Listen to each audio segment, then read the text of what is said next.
Welcome back! So today we are building a house in the new eco-living world. Why can't I think of what it's called right now? You know what I'm talking about. Anyway, so we're building a house. Um, Most of this build is me searching through debug, but that's good. We spent all this time putting up this whole fence only for me to delete it and replace it when I find the right one. But the problem with debug is you can't copy an object. So normally, like, if I thought I might want some fencing, but I was going to look through some others, I would put like one piece down and then like copy it later when I wanted it. But with debug, you have to place everything you want right away. Like, otherwise, you're going to have to go search through and find that same object again. You can't copy it. Um, so I just start by sifting through the debug menu and picking out all these things I want. So I know I want to try to make this lot look like the other lots around it. And so right now I think this house is in either a neutral state or an industrial state. Oof, I can't remember. Um, but all the houses around it are like pretty littered up, but also like they're skinny little houses, very like suburban. And they all have this fencing. So we make an alley to make the lot like physically smaller, right? And we like line it up with the alley in the back.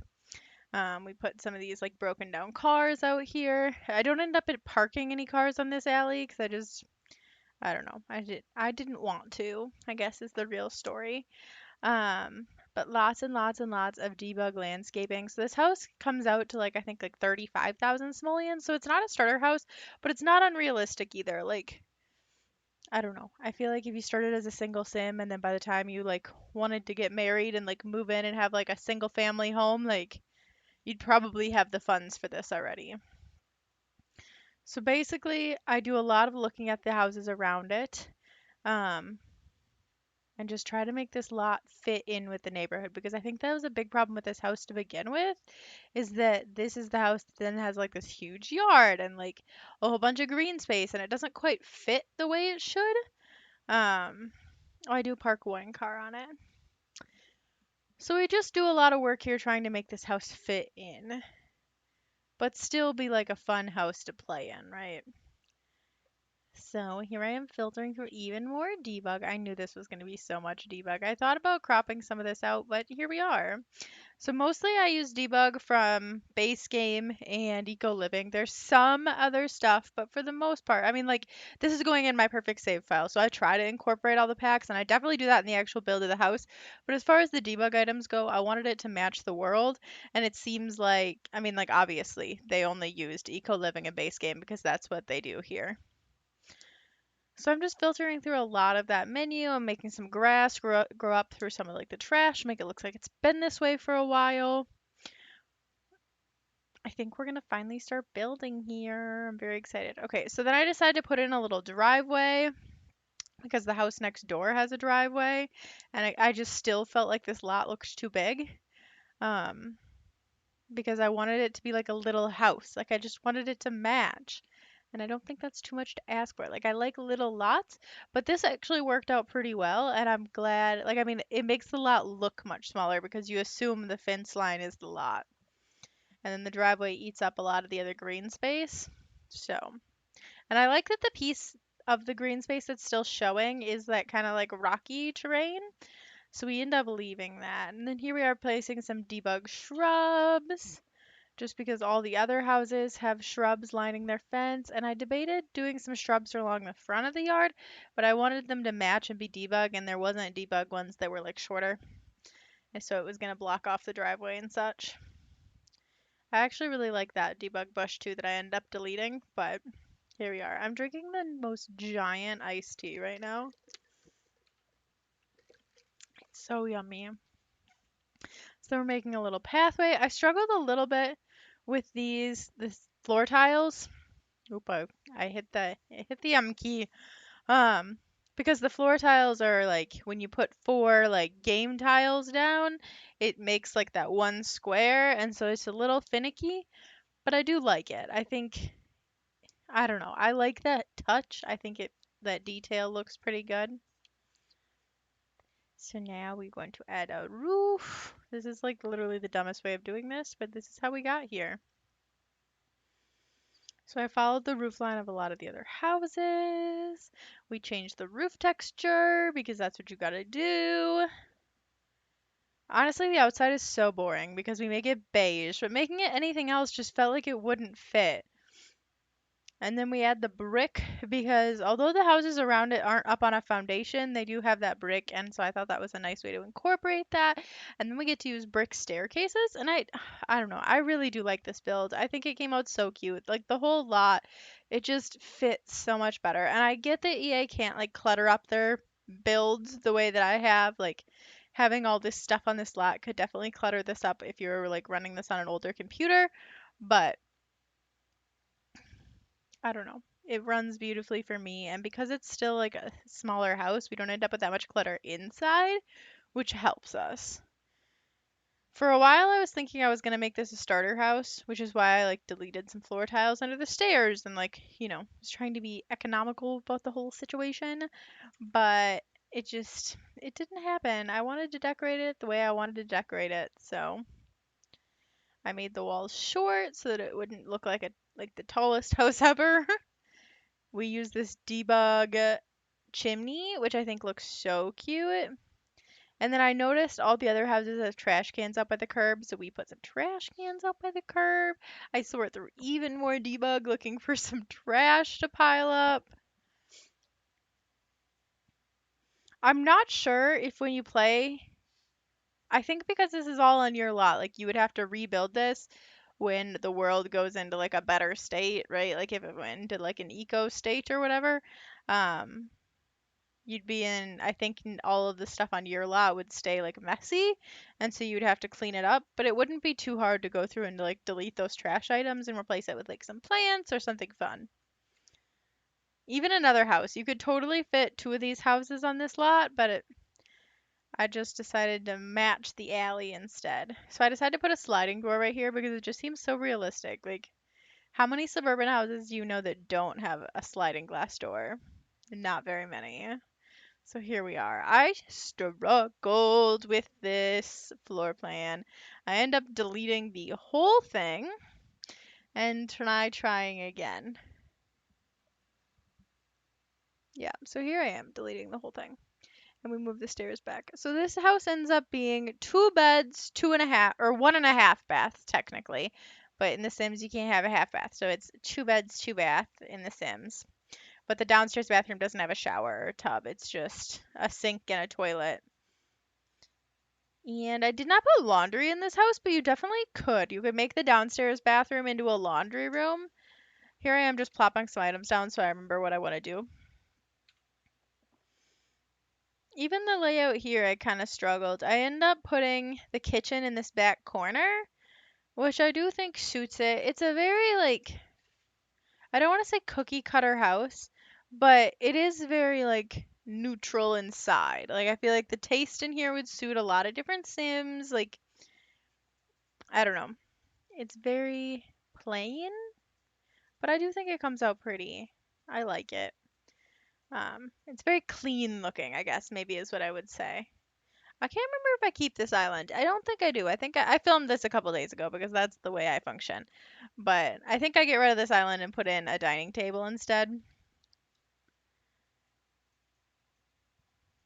Yeah. I fiddled with the idea of trying to make the kitchen bigger by having a half wall and then like extending the cabinets out or having like a breakfast nook, but I'm happy with the way it works out here. I think it's pretty realistic. I've been putting microwaves in like all my builds lately, which is only weird because I don't ever place microwaves. But I don't like playing with them, I think is the thing.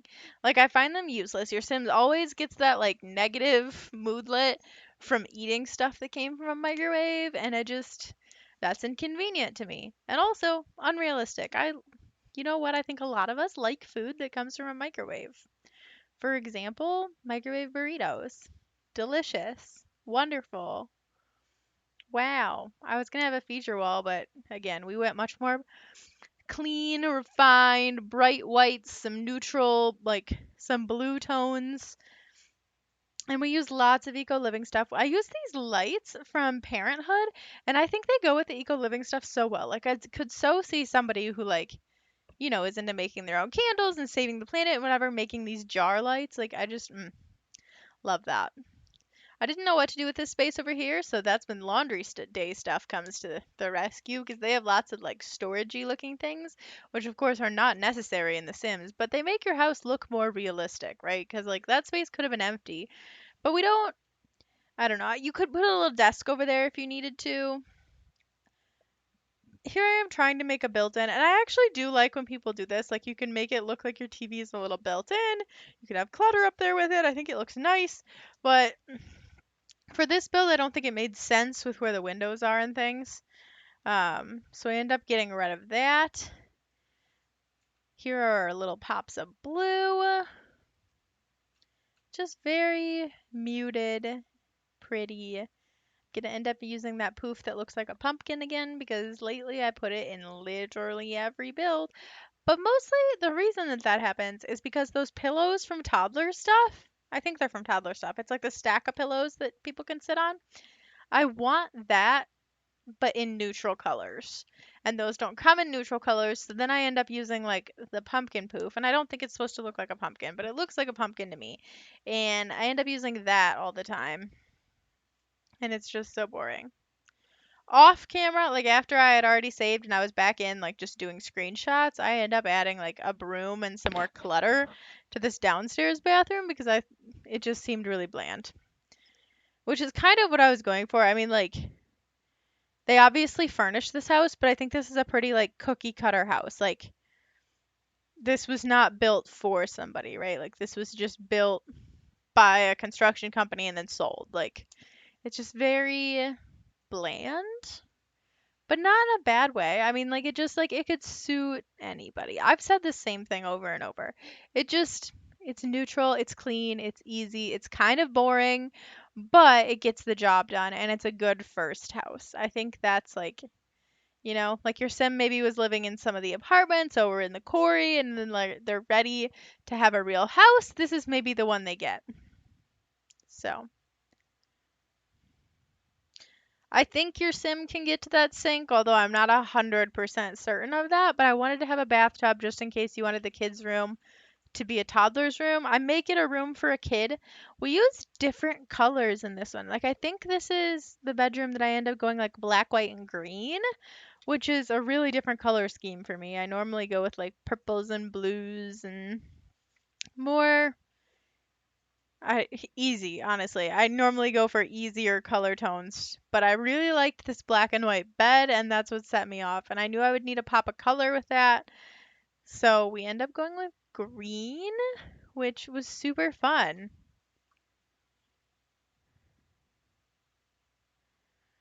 The windows don't suit the outside of this house at all, but they do a lot of good for the inside, which is why they all got moved when I did the inside of the house. But they're all just really boring windows. So, I mean, and like if you look at the other houses in the neighborhood, they have weird, odd place windows too. So I think that just is what it is. Like, I think it suits the neighborhood, if you will. Also, I loved placing this black and white Blarfy with the black and white bed. I really do like this bedroom. I think it came out so cool. We give him a green chair, I think. Yeah. So, I really like it. It's so fun.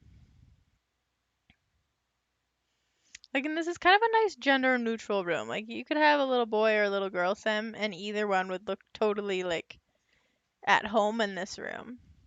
Just so cool. It turned out so nice. Do I put a rug in here? I think I must, but I went outside to place that bird feeder.